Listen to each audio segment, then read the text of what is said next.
Hello students. So today we are going to discuss the current affairs of 27th of June 2025. So let's start with the very first news, which is related to over 50% of sea turtles habitats are expected to disappear by 2050 due to climate change. Now think of it how serious this matter is, because as you know about 13 to 30 target, which is somewhat related to like 30% of the forest area, 30% of the land along with marine area is to be protected. Land and marine area is to be protected by 2030. So it's also basically for sea turtles so that we can benefit them, because they are at a very disadvantaged situation, so we need to protect them. Along with this, a study also told that 8% of the world's ocean are under MPA, that is marine protected areas. Just 8% of the oceans in the world. And not just this, out of this 3% are the one which are managed properly. Rest are not even managed.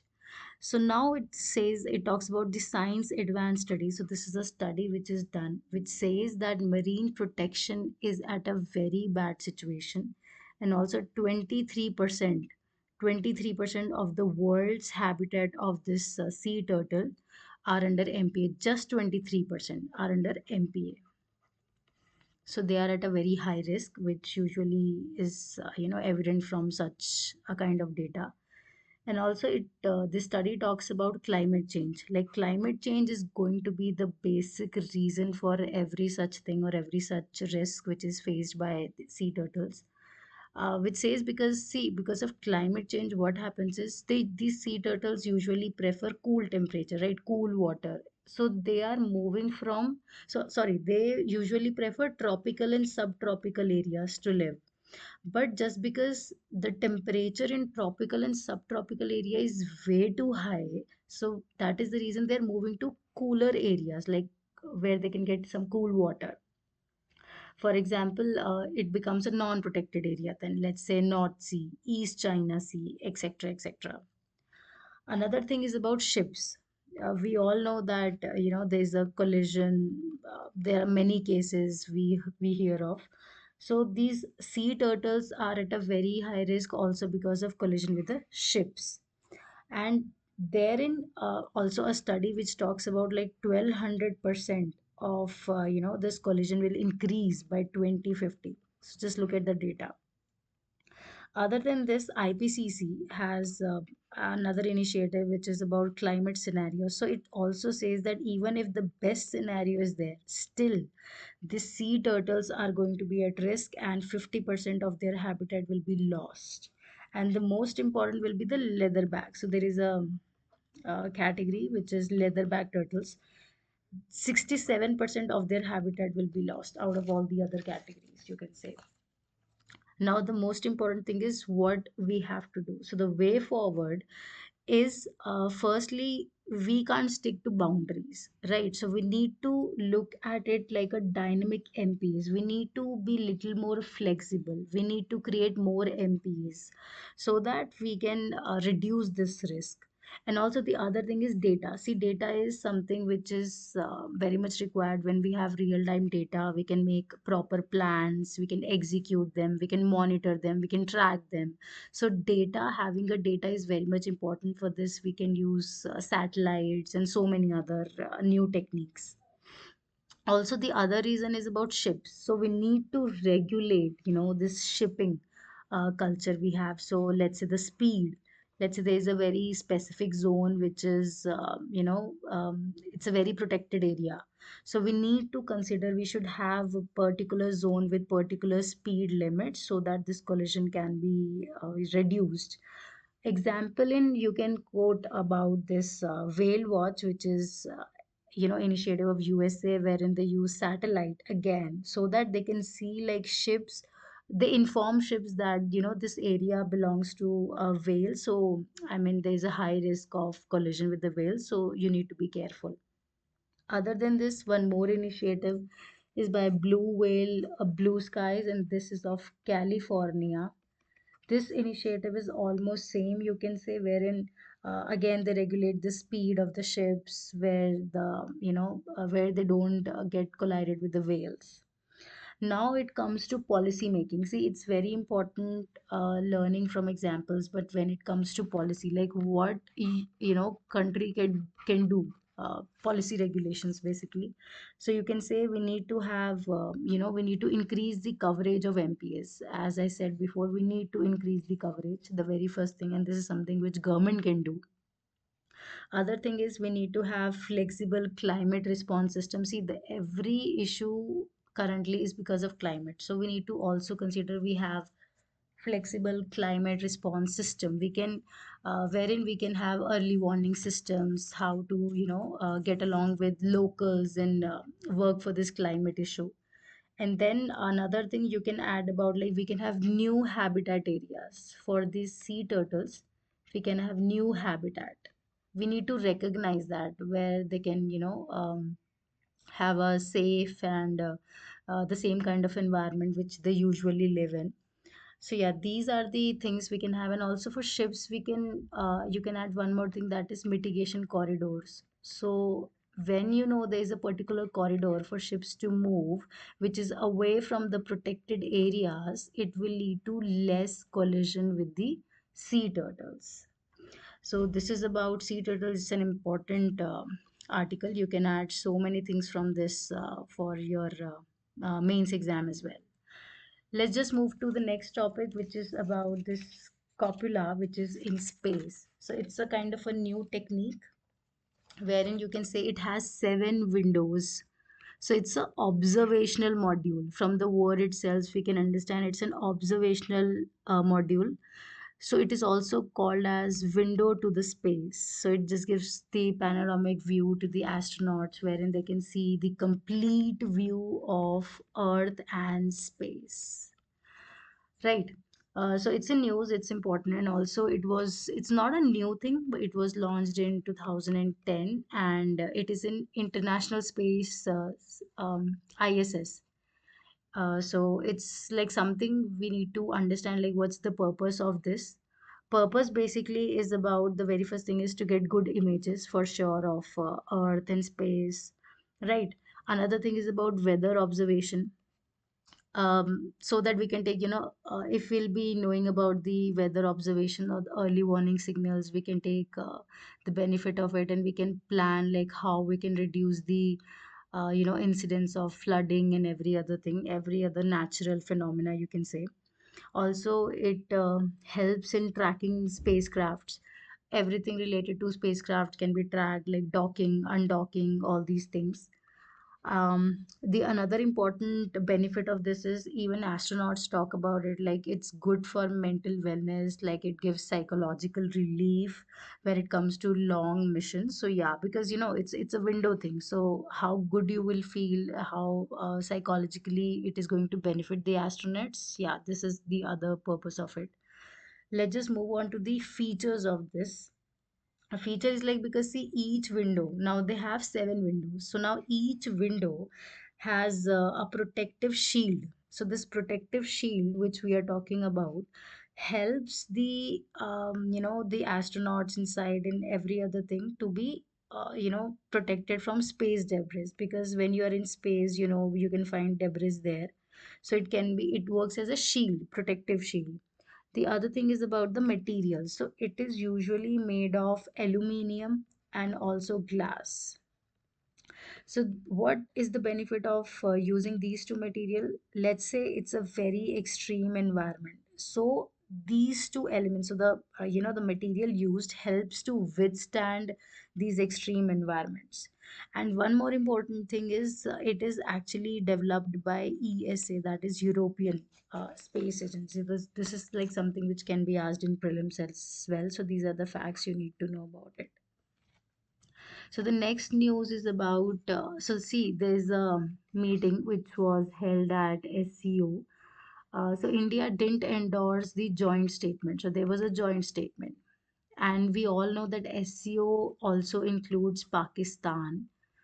Now, because of this Pahalgam attack, wherein we all know that 26 civilians were attacked, and it was all because of the, religious identity, that this you are Hindu, so they were attacked that way. And it was done by TRA, the Resistance Front. The TRA is a proxy of Lashkar-e Taiba. So they attacked it, and we are obviously opposing this because we don't support double standards, and also the soft language on terrorism, which is usually spoken by Pakistan. So that is the reason there was no consensus made, and so that is the reason we didn't adopt the joint statement, because consensus were not made, as because we are against this Pakistan, what Pakistan did, the state sponsored terrorism which they did. And India also stand for zero tolerance. These are the principles we usually apply when it comes to terrorism, so you can also add these points in your mains exam. Like we usually prefer zero tolerance for terrorism, and also self defense. We have this right of self defense when it comes to such terror attacks. So because the Indian stand is very much clear, also India is against the state-sponsored terrorism. So the nations who are supporting states, the state-sponsored terrorism like Pakistan, we should, do not get along with them when it comes to any meeting. Also, this Pahalgam attack. You can say for this, in the response, we took this Operation Sindoor on force, which was held on 7th of May, and we usually attack this cross-border terror infrastructure in Pakistan. So this was all because of the Operation Sindoor, because we have to retaliate anyhow. So this was a news. That is the reason we didn't go ahead with this meeting, this joint statement, basically. Now let's talk about SEO. You need to know some basic points with respect to this. Like it came in 2001 at Shanghai, and its headquarters are in Beijing, which is in China.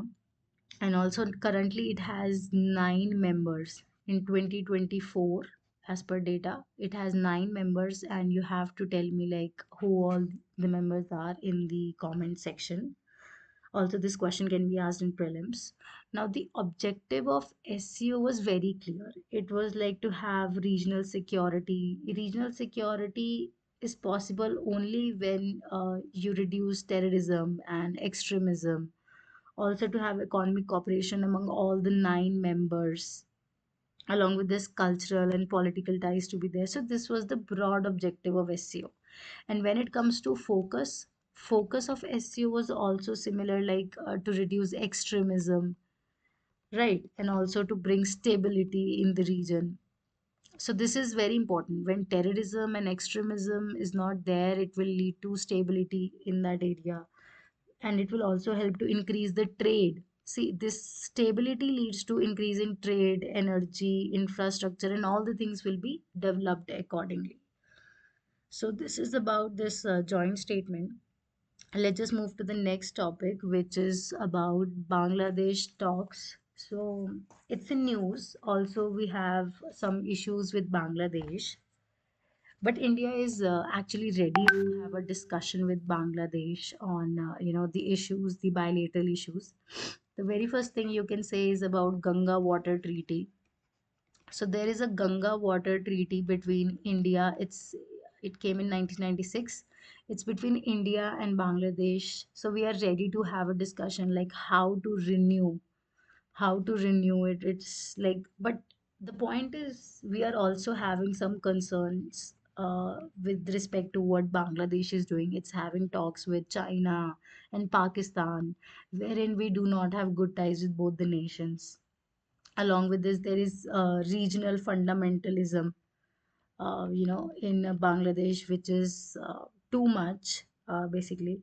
And also because it's our immediate neighbor, so because of all these factors, this China and Pakistan and regional fundamentalism, it's going to impact India, like economically, security, our security is threatened, and every other thing you can say. So this is a news, like we are ready to have a conversation in there with them so that we can, resolve all the basic issues. So yeah, this is about this news. Let's just move to a very, very important, you can say it's an initiative, wherein it's now said by RGI, that is Registrar General of India, that it's very much important to have a birth certificate. Um, mat- Basically, it's about to get registered and to have a birth certificate by the parents.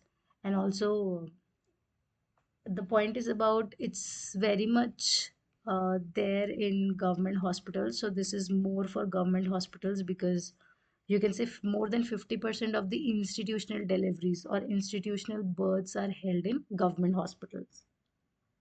So the timeline for this, like you have to get registered a baby and to have a certificate. So the timeline is from the day the baby is born till seventh day.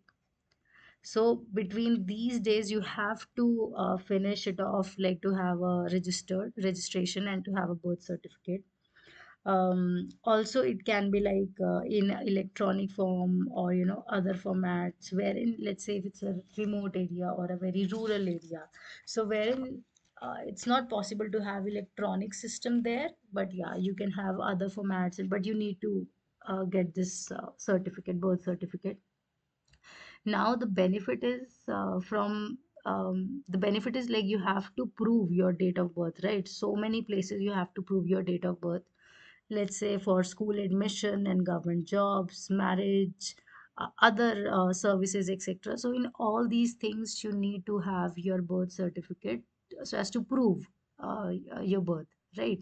So it's from 1st of October 2023, and now it's mandatory to have this birth certificate for all these important things.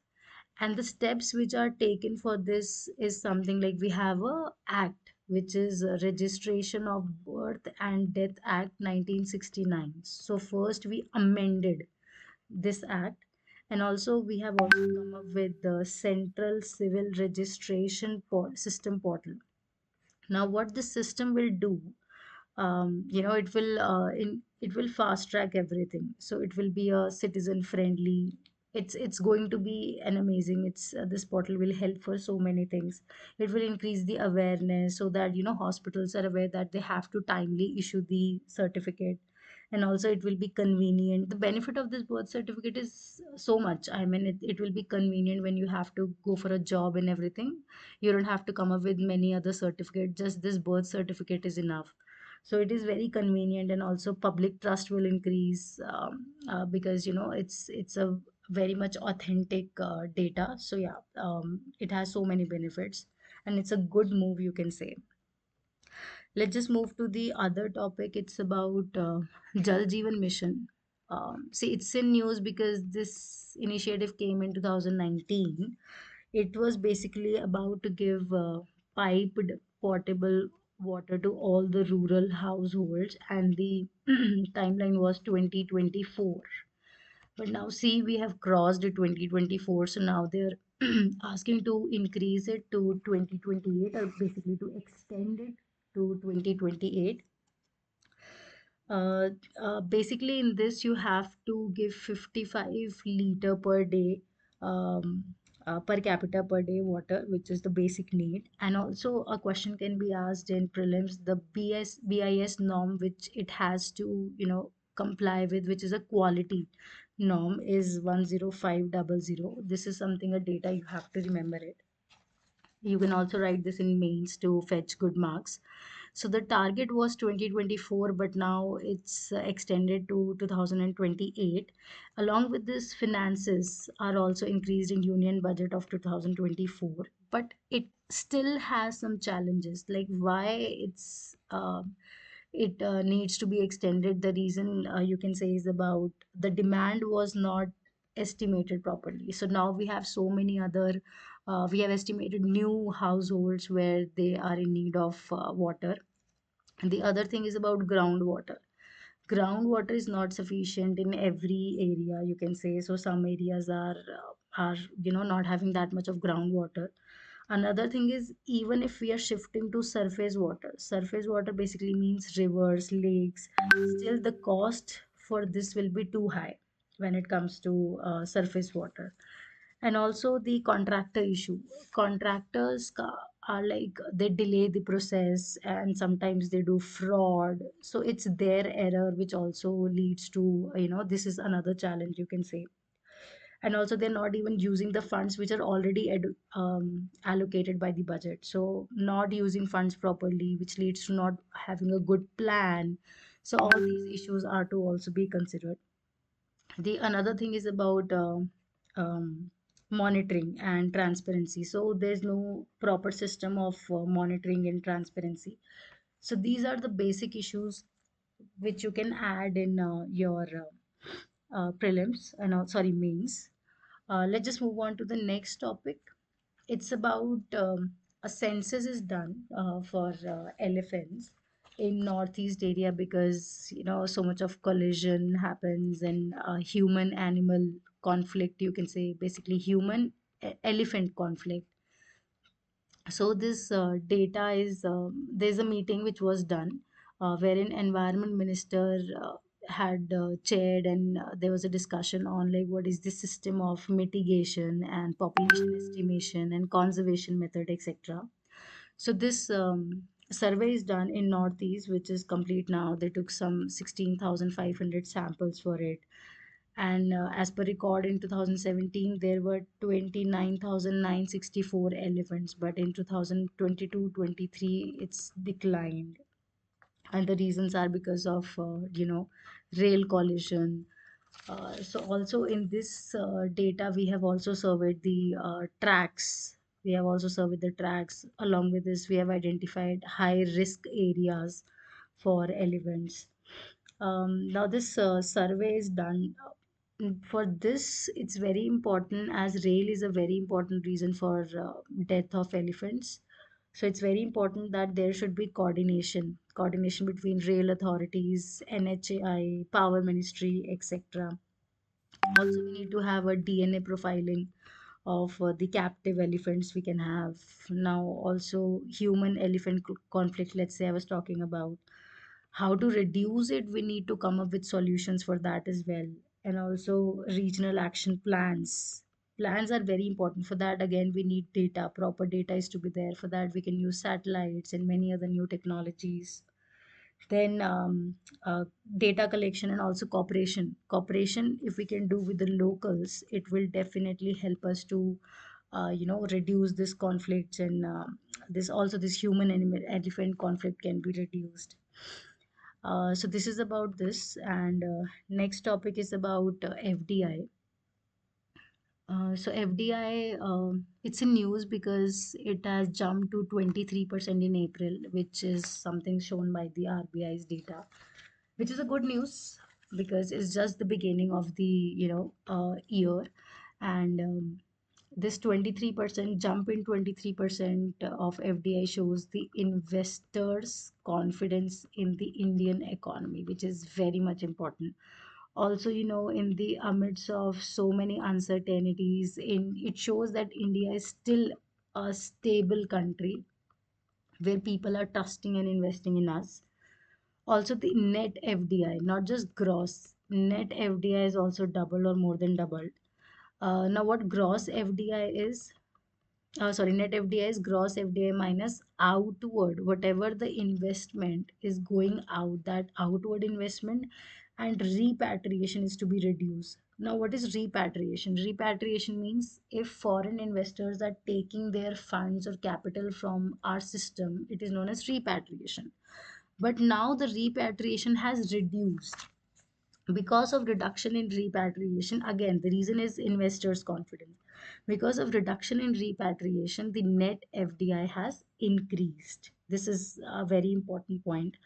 Also, there is one more term, that is outward FDI. Now this outward FDI has increased, which means Indian companies are investing outside, let's say Indian businesses in electricity, gas, water, many other different sectors. It shows Indians are getting international, they're having international ambitions. so that they're expanding in different sectors like utility, etc. Now, when it comes to this outward, we let us see some two, three countries wherein we have invested more. The first one is Singapore for sure. The reason behind Singapore is because of ease of doing business and also tax benefits and economic ties, any every other thing. The second country is Mauritius. So the Mauritius is because this is the traditional investment country. The third one is Germany. Germany because it shows that we are expanding to European markets as well. Significance of this is this, as I said, this economic in the midst of this global uncertainty, we are very stable. Also because of government policies, it is helping to increase the ease of doing business and also FDI liberalization. All these are having a positive impact, and that is the reason FDI is increasing. The other thing is FDI inflow is increasing, and how it's going to benefit India. The very first thing, forex. Our forex reserves will increase, and also the job will be created. Technical, we'll be having some more technical knowledge. Also, make in India initiative, startup India initiative, all this will be, held strong. Also, this outward FDI has increased, so it shows that Indian firms uh, are are getting at a global level, so they are becoming good global players. So it's all for today, and have a nice day. Study hard, keep revising it, and good luck.